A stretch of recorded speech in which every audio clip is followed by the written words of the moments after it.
Welcome to the Thinking Practitioner podcast, a podcast where we dig into the fascinating issues, conditions, and quandaries in the massage and manual therapy world today. I'm Whitney Lowe. And I'm Till Luca. Welcome to the Thinking Practitioner. And welcome, everyone, where the Thinking Practitioner podcast is proudly supported by ABMP, the Associated Bodywork and Massage Professionals, the premier association for dedicated massage and bodywork professionals like you. When you join ABMP, you're not just getting industry-leading liability insurance, but you're getting practical resources designed to support your career, from free top-tier continuing education and quick reference apps like Pocket Pathology and 5-Minute Muscles. ABMP equips you with the tools you need to succeed and grow your practice. And ABMP is committed to elevating the profession with expert voices, fresh perspectives, and invaluable insights through their CE courses, the ABMP podcast, and Massage and Bodywork magazine, featuring industry leaders like my co-host Till Luca and myself. And Thinking Practitioner listeners like you can get exclusive savings on ABMP membership at abmp.com/thinking. So join the best and expect more from your professional association. Welcome, everyone, again to the Thinking Practitioner podcast. I'm delighted to have with me today the Executive Director of the Federation of State Massage Therapy Boards, Deborah Persinger. Deborah, welcome to Thinking Practitioner. Thank you, Whitney. Glad to be here. We've got all kinds of things. Deborah, you and I have known each other for quite a number of years and done stuff together over the years in that time. But I wanted to bring you on today to talk specifically about something that the FSMTB has been spearheading, which is the Interstate Massage Compact, which is a big deal, potentially affecting lots of people in their attempts at portability and moving around the United States with their licensing issues. So thank you again very much for coming in to talk about it today. And I know the Federation's been, as I said, kind of spearheading this process. For those people who may not be kind of aware of this or know much about what's going on with it, can you give us kind of a brief overview? What is the Interstate Massage Compact, and why is this important for everybody? Yeah, so essentially a compact, this is for professional licensing, is an agreement, a legal agreement between states or territories in the United States that practitioners who are eligible to practice in one state under their license can also practice in multiple other states. So a compact license would be legal permission for a licensed massage therapist to practice in multiple states, hence the multi-state license. Yeah. And it would prevent therapists from having to, if they're on the move, having to buy and meet the requirements for a license in 4 other states. This way they can just do the one. Yeah. I know one of the things that I hear most often is, we have such a patchwork of state requirement hours in all these different states. How does that work with, one state requiring 1,000 hours and the next door neighbor state requiring 600 or something like that? How does that work? Patchwork is a really good description. And so what the compact does is address that lack of uniformity by getting states to agree to at least one standard or compromise, if you will. So, for example, if a state at 500 hours joins the compact and a state that has 750 hours of education, for example, for their license, if they join the Interstate Massage Compact, they would both agree that the therapist would have at least 625 hours. So the higher hour states are compromising to accept an individual with less education, and the lower states are agreeing that they can still keep their 500-hour minimum, but the actual therapist would need 625 hours of education. So that's where the uniformity comes into the picture, and the compact solves that. Yeah, so in the additional hours that somebody, let's say they went to a state with a school, a training program where the requirement is 500 hours, when they would need to get an additional 125 hours for the compact, is that done through enrolling in another entry-level school, or is this done through continuing education courses, or how do they get those extra hours? So it's not delineated, but the intention is that continuing education would qualify. So if somebody truly did only have 500 hours of education, they could take continuing it, 100 next to 125 of that, they certainly do not need to go back and find a school that's a 625-hour program. Mhm. But Whitney, what we know is that even though the regulatory minimum standard is 500 hours of education, about 80% of the schools are teaching way more than the 500 hours. So that's Yeah. a minimum, but for the vast majority of massage therapy schools are already teaching exceeding that minimum anyway. Yeah. I know there's been a lot of kind of debate back and forth across the profession with this issue around the number of hours. How did the compact kind of settle in on that 625 number? Yeah. So really, it's the only empirically based evidence that this profession has. And it originated from people may be familiar with what's referred to as the ELAP, which is the acronym for Entry Level Analysis Project. And that was a project undertaken by the 7 national massage organizations to establish what actually constitutes a baseline entry-level massage therapy education. So it was both quantitative and quantitative data, and the consensus was reached through a really hardworking, diligent task force that included public comment or feedback from the profession, and that's where the 625-hour recommendation came from. Again, as a minimum number of hours for entry-level education. Yeah. I know. I want to also backtrack a little bit in terms of the sort of development process of the compact from the very beginning. I know the first time that I heard about the compact, and I heard about some initiatives partially being encouraged by the Department of Defense. I was like, what does the Department of Defense have to do with Yeah. this? So, can you explain that a little bit in terms of their role and relationship to this? Yeah, so that is because the Department of Defense has a whole sub-department that supports military families. And so when a soldier is transferred to another location, their spouse or, maybe even 18-year-old dependents, because they also are eligible for massage therapy licensure, or sometimes having to wait, months and months, up to a year, to get a license in a new state. Some states, they would have to go back to school in a formal massage program to get the number of hours. For example, Puerto Rico is 1,000 hours. So if they came from a 500-hour state, they couldn't just immediately work and help their family, get fed and pay the rent and so forth. Yeah. So the military has an interest in supporting their families get to work expeditiously or, swiftly. And so that's why a compact is the gold standard to be able to do that. So if somebody holds the multi-state license, they can literally step off the plane or, out of their moving vehicle and practice the next day. Yeah. So how has in terms of like, I know we have just a small handful of states without licensure now. We've gotten most of the 50 states in the United States to have licensure. What happens in those states that don't have licensure? If you decide to move, for example, to a state that does have licensure, is there anything the Massage Compact can do to help you, or do you still have to go through regular processes there? Yeah, no, the compact, it really is for licensed massage therapists.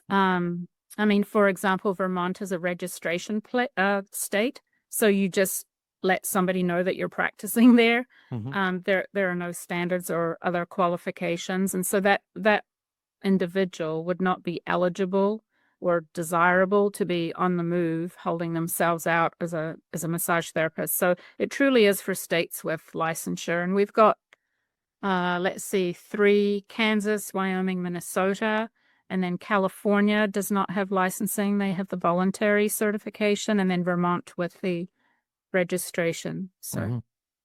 Yeah.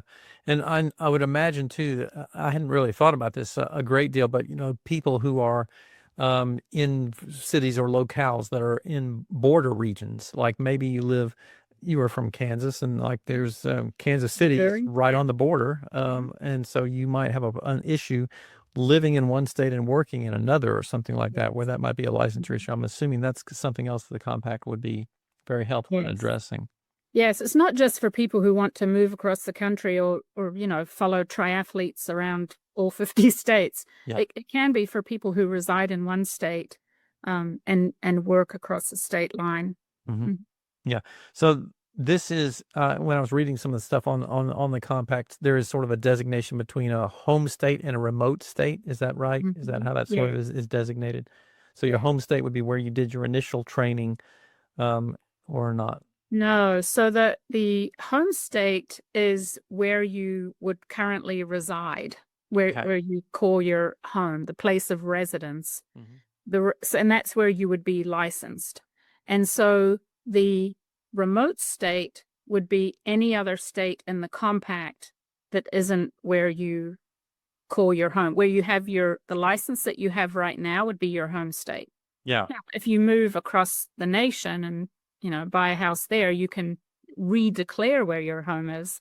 But you need that initial licensing as a massage therapist in order to be eligible to apply for the multi-state. Yeah. Okay.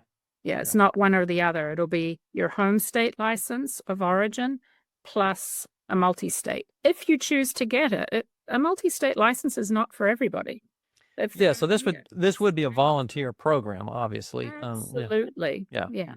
It's kind of like, for those who travel, like the TSA pre-check, everybody can still get to the destination going through whatever line they want to and take their shoes off. But this is like a fast track. You already hold the license, you meet the requirements. You don't need to meet requirements for 5, 10, 15 other states. You've got the multi-state, you're good to go. Yeah.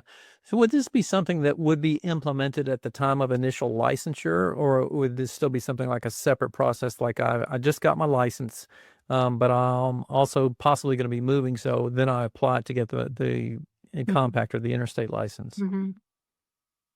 It's hard to say because our compact is not in existence yet. So the commission hasn't, given timelines. But based on other professional licensing compacts, people could apply for them at the same time. I know more than 30% of licenses in medicine now are just the multi-state. So really? That. Okay. Yeah. So, I mean, you and I have had long discussions about this, of just the incredible difficulty of trying to get some degree of standardization across educational requirements in this field for decades now. I mean, this could really be a big move in that direction. I am curious to hear, how has the reception been from different states who would have to change their sort of perception about the necessary hours? Like if you've got a state where they have a mandated 750 hours, what's been the feedback in terms of them feeling okay about going to 625 for the multi-state compact license? So the states themselves would not have to change their hourly requirement. They can stay at 500 if they want to be at 500. They can move to 625, or they can even be, 800 if they want to. It's the hourly educational minimum is for the therapist. So even though the state minimum may be a certain number, it's the therapist who needs at least the 625. So now they'd be welcoming in people who may have less education than the home state people in their state, but that's the compromise piece for the uniformity to get the American workforce, mobile. Right. Yeah, that makes sense. That makes sense. One of the other things I want to touch base on here, I know, the Federation has been doing some extensive work on the issues around human trafficking. And I've also heard some things about the compact being a piece of helping to address some of that issue. How do those two things fit together? Well, I mean, independent of any, compact, this profession, the massage therapy profession, is under siege. I mean, it's being or trying to be hijacked by organized criminal enterprises in the human trafficking arena. And that's the lived daily reality of the regulatory boards and agencies. So in introducing a compact with the pure benefit for the legitimate licensed massage professionals, we had to make provisions in our compact language so as not to facilitate the human trafficking, because of course they will love the fact they can just get one multi-state and be on the move. And so we have several provisions in our compact, for example, that other professional licensing compacts did not have to take into account. So, for example, we have, I'll call them deal breakers, but there are certain disciplinary actions or background that are just absolutely no, you would not get the multi-state. So they're quite egregious things, but it's crimes against another. It's you didn't kidnap somebody. There are no sexual crimes, no violent crimes. They're out for us. Or you've been convicted of sex crimes, prostitution, or human trafficking. You won't see language about human trafficking in any other professional compact. Yeah. So we addressed it that way. Another provision in the Massage Therapy Compact is that there's a uniform database. And so that is because, the people who commit crimes or are fraudulent, they don't have a propensity to apply for a license and be honest on that application and say, no, I've never been disciplined. Right. Anymore. Yeah. They're going to continue their path of, lies and deceit. So the database would allow the regulators to go in and actually see that in real time. Like, oh, you said you were never disciplined, but I see you lost a license in Missouri and. Yeah. Mm-hmm. So, whereas right now with the home state license, they have one state licensing board overseeing their conduct. Then there'll be at least 7, because you need a minimum of 7 for the compact, at least 7, and then ultimately, hopefully, the whole nation overseeing these individuals and having access. Mm-hmm. I remember back, probably when we first met, somebody would lose their license in Arkansas, and the individual would say, well, I'll just go to Texas and practice. And I remember sitting there thinking, how are we, 5 years into the 21st century and we're picking up a phone to call a state to warn them? There has to be a better way. And so the Federation has been developing this massage therapy licensing database for some time with that intent in mind, to leverage technology to keep the bad actors out, or at least monitored. Yeah. So is that database currently operational, or is that still in the works as part of this? Yeah, it's been a long time because we worked with all the state boards, for programming and what their needs are. So we're currently in the process of some states populating it, not all 50 states. But as you can imagine, every state has different, data fields and platforms and right. Yeah, of course. Yeah. So anyway, but it is available and ready, and was primed to be ready for the compact should the commission opt to use the National Massage Therapy Licensing Database. Yeah. Well, I mean, that sounds like something that would be really important for us to have, regardless of what happens with the compact, of a way to have some kind of communication there. But I don't envy you at all trying to get 50 state bureaucracies to talk to each other, and get their software assistants to talk to each other. Not an easy task at all. So, yeah. So I want to go to a little bit about the compact itself, getting a little bit more into the details of understanding truly how this works. You mentioned a moment ago something about 7 states on board, and I've heard that's sort of the breakwater point of being able to get it. Can you explain a little bit about the process of the adoption? What is the 7-state designation and everything? Mm-hmm. Mm-hmm. So, I mean, I guess maybe technically you just need 2 states for people to 2 states to have an agreement, but 7 was the minimum out of 50, plus the territories in the District of Columbia that this profession decided was the minimum needed to stand up the compact. And then, some states are just late adopters, so they can certainly join at any time thereafter. But in order to form the commission, they wanted 7 commissioners, and that would be 1 representative from each of the states that adopted the compact. So at this moment, at this time, we have 5 states that have adopted, and we need 2 more, and then we'll be underway. And the licensees in those 5 states will be able to be eligible. They can apply then for those 5 states, and then as more states are added on, then they'll be eligible to work in those additional states. Yeah. Out of curiosity, what are the 5 that have signed on so far? Oh my goodness. I should have known you might ask me this. I should have. So Nevada was state number 1. Uh-huh. We've got Nevada, Ohio, Arkansas, Virginia, and it's going to come to me. Yeah, that's right. We can look it up, I'm sure. Yeah, I should know this. It'll probably come to me at 2:00 in the morning. Right. Okay. Shame on me. But I wanted to also kind of like go into a little bit. Oh wait, I think I've got a note here. Nevada, Ohio, Arkansas, Virginia, Montana. Is that right? Montana, of Okay. course. Yeah. Thank you. I apologize. Okay. Apologies, Well, Montana. folks in Montana. Yeah. All right. Way to be proactive there, Montana. Yeah. So, what have you found? I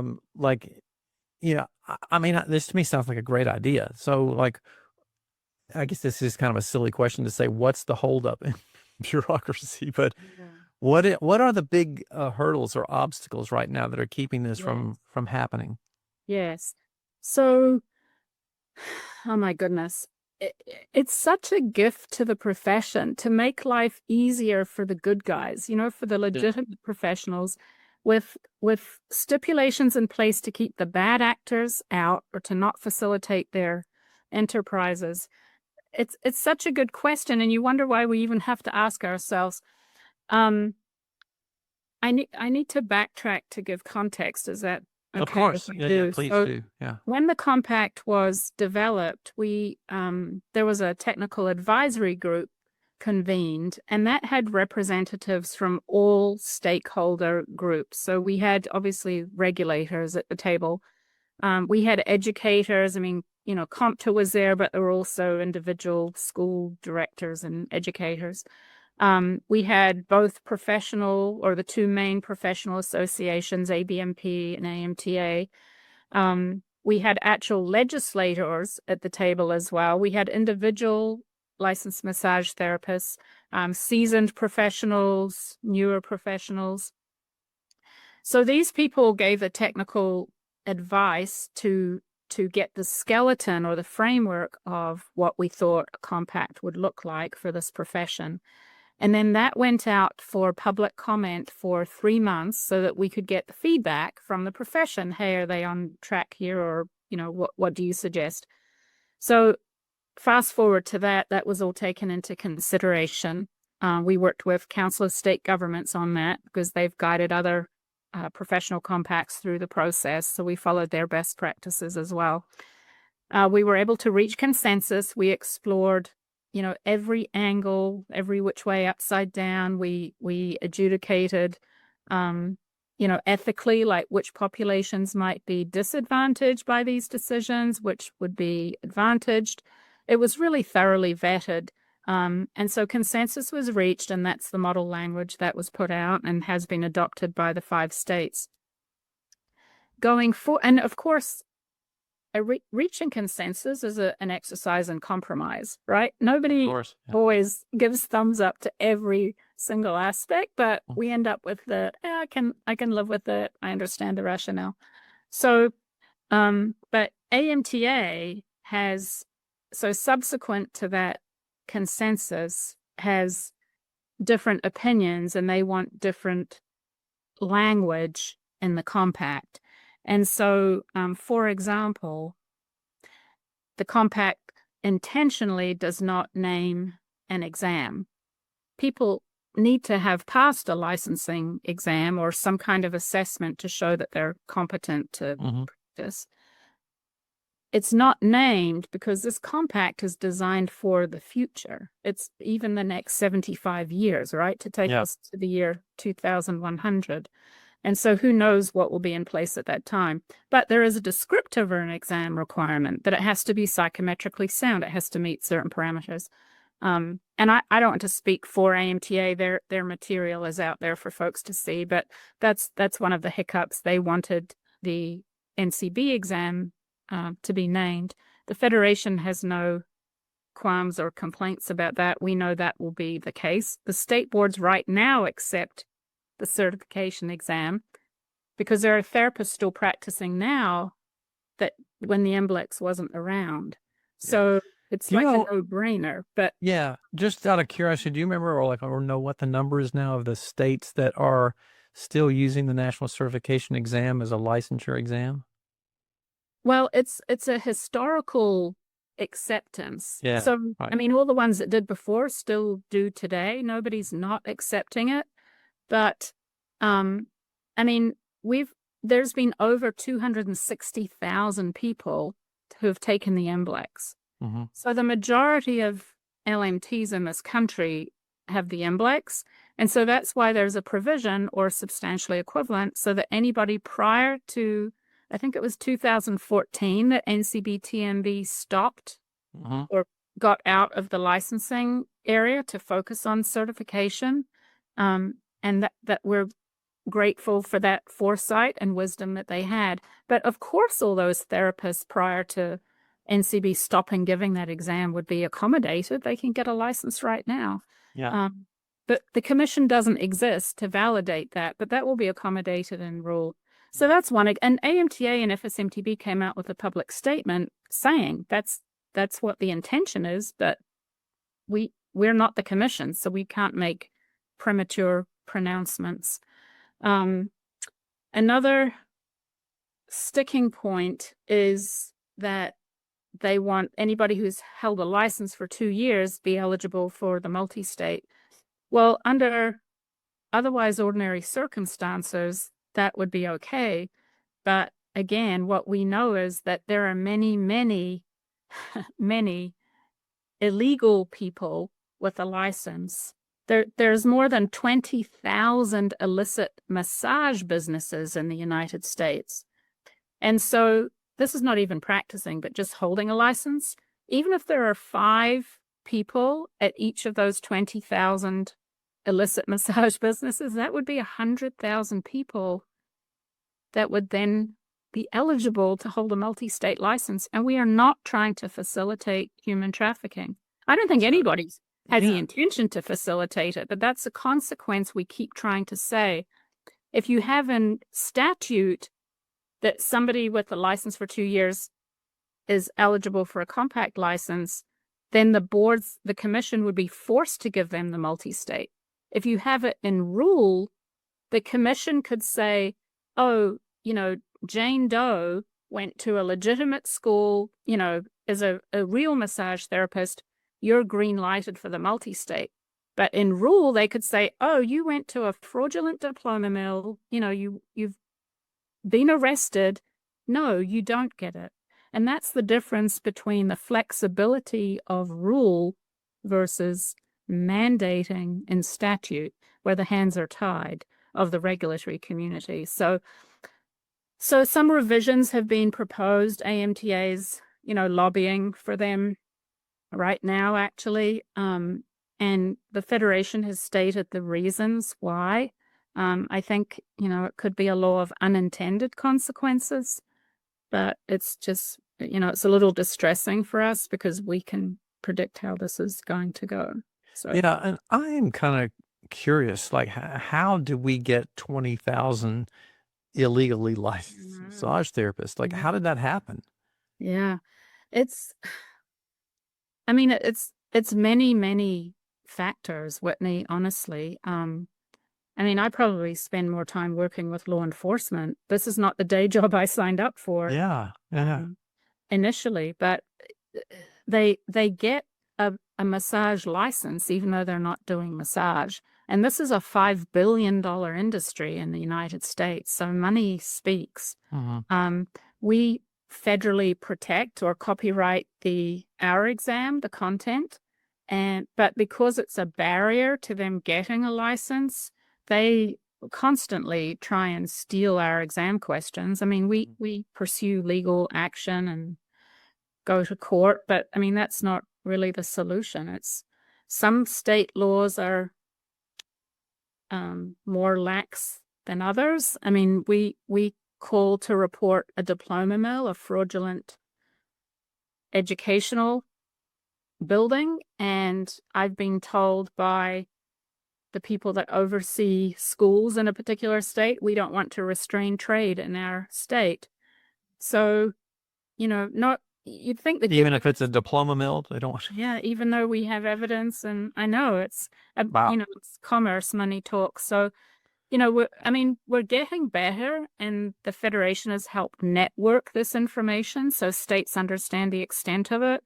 We work with federal, state, and local law enforcement to try and educate them, because of course the women getting these licenses are also victims. I mean, they have handlers that do all the talking for them. So there's a lot of work going on behind the scenes, but yeah, we're certainly not trying to, while we're trying to diminish the problem by raising awareness, we're certainly not trying to facilitate or amplify the problem by saying, Yeah. here's a multi-state for you. Wow. Yeah. Because that could easily be misused for that. Yeah. And all of process. the revisions, the Federation, the licensing boards are not opposed to. It's just that they belong in rule to give them the authority to screen out the bad actors. By putting it in statute, you don't have that. So is there an opposition to that getting in rule as opposed to statute? Is there? Apparently, because AMTA still thinks their way is the best way now. So, So are we at kind of a loggerheads, or do you see this as a potential kind of breakthrough process that we can get past to move ahead? Where are we currently? I mean, the Federation is just continuing to do what we believe is the right thing and fight not just for the public protection aspect, but honestly for the profession, so that you don't get absorbed or overridden by these bad actors. I mean, we have a method, we have a way. I'm a naive optimist, and so I continue to keep trying to educate and inform and help the profession understand what's at stake here, and hope that the leadership will come to terms and see each other's viewpoint and not really have the profession be the collateral damage. But yeah, right. So what would be sort of like the ideal next step process is that we would get some kind of agreement on, what language gets changed in which portions of the agreement, or what would be sort of like the ideal scenario? I mean, the ideal scenario we already have. No language needs to be changed. Like I say, the existing compact that's already been adopted has the desirable language to help the regulators and help the profession and keep the bad actors out. So language doesn't need to be changed. All the concerns or issues absolutely will be addressed in rule. On that, we're on the same page. We all have the same goal. Yeah. So, and our hope is that, I mean, if you end up with two competing compacts, you don't have a compact. Yeah. Because we're professionals, will be, well, did you pick compact A or B? And then they can only move around in the A states, or it's just not good. Yeah, that seems to be like part of our, grappling with the issues around the potential around dual licensure in our field too. It's just like, it's super, super murky about trying to do something like that. Yeah. So what can the individual practitioner do who's maybe like, I think this is a good idea, I think we should do this? What kind of things can they do? Is there somebody they can contact, write to, or encourage to, to get this thing moving forward? I mean, there's several things, and many, many LMTs are already doing it. There's a survey of the profession they can participate in to have their voice heard. If they go, the website is massagecompact.org, and there's a survey where the LMTs can just tell us what they think. Like, do they need a license? Who are they affiliated with? We've had about 1,800 people respond, which is really fabulous in terms of survey responsiveness. And 98% of the profession agree with the original compact. And interestingly, I think it's 97% of ABMP members and 1% less of AMTA members agree with the compact. So the profession itself is on board. It just seems to be, at the national level, there's some, I think it's just lack of information. I don't think there's intention to hurt the profession. Yeah. So they can do that. If they're interested, they can also sign up. I mean, we can help them get access or the information for their legislators or regulators. The most important thing I would say is just to stay informed, like get factual information, not these like AI generated nonsense things on social media that some people are latching on to. And we have dedicated staff, Patty Glenn at the Federation. She'd be happy to talk to anybody Yeah. So where do people, where do you get that factual information as opposed to the Yeah. less accurate stuff? Yeah. I mean, I know, I'm not saying everybody on social media is making things up, but Oh, yes, they are. everybody. Okay. Not everybody. For mental wellness, I don't participate, but Yeah. the Massage Compact, www.massagecompact.org is the home of the Interstate Massage Compact. So that would be their primary source of information. Yeah. Yeah. Okay. Yeah. And in terms of like getting information, is there anything from their individual state boards that would be helpful as well, or information coming directly from the Federation as well? I mean, at this juncture, because the Compact Commission does not yet exist, I would say the state boards may not have a whole lot of information, like even, the first state, Nevada, they could certainly call, but there wouldn't be information to provide, like how do you get the multi-state? I mean, it's not in existence yet, so that's a little bit premature. Yeah. Yeah. So are we kind of at, I'm still trying to kind of wrap my head around understanding like what are the logistical steps and where are the stopping points? Are we at a stuck in the mud point now because of this lack of agreement on things that new states won't come on board at this point until this thing is sort of ironed out? Is that sort of where we are? I can say, I mean, the Federation's still moving ahead. Like, it's never the wrong time to do the right thing. And so we're still advocating on behalf of the regulatory community, the public that we serve, and the profession, for many of the reasons that, I'd given examples about. So, I mean, that's all we're doing. We're not stopping and saying, oh, we have now another player trying to disrupt the process. I mean, we're very confident and grateful for the process we went through, which had all stakeholder representation. It had public input. There's nothing more we could have done in that regard. So it's not like we had a bad process and we had an oops moment and should go back. So, yeah, but I, can't speak for AMTA. Yeah.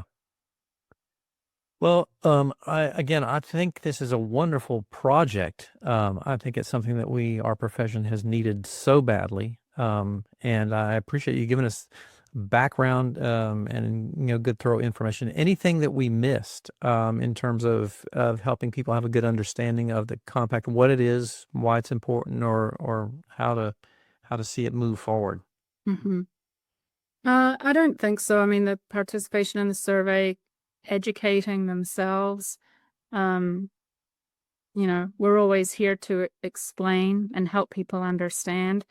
It is an amazing, wonderful thing for the profession.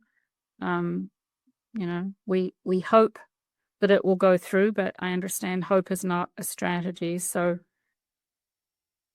yeah, it's really a thing at the leadership level. So Yeah. we've reached out, we've made ourselves available. So well, it sure sounds like from what you're speaking about with the survey results that it's not just like a 50-50 kind of split opinion about this. It sounds like a pretty darn overwhelming opinion on that. So 97%, 98%, that's remarkable. Yeah. So we're on the right path. You don't kind of get that kind of statistical split on something that's not a pretty strong feeling for something. So Right.